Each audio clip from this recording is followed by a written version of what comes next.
میترسم آخر توی خیالت از حس تنهایی بمیرم.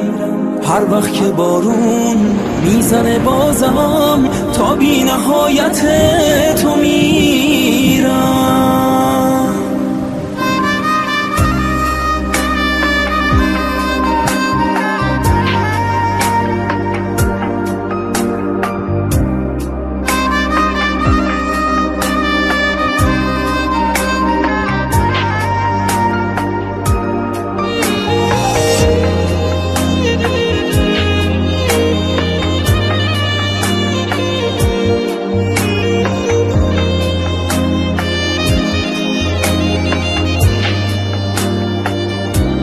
چه احساسی به خرج بدم تا بگم که بی تو هیچم، که چرا از کوچه راه به شب بارون میپیچم.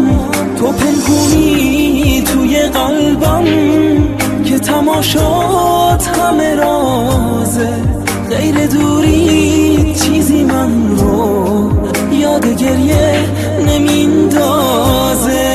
میدونم حالمو دیدی که سر و پا مست دردم، اگه دستمو نگیری به کی دیگه دل ببندم.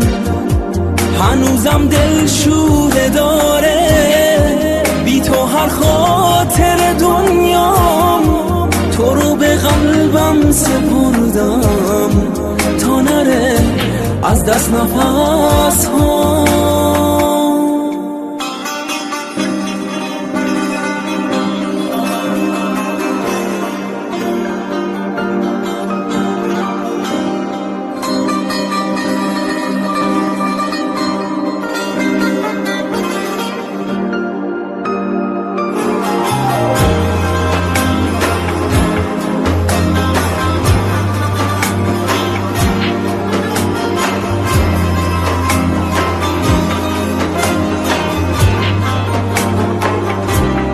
اینجا که تنها تر منم، بند قلبم با توه، مقصد خاموش چشام یه دریا بارون تا توه.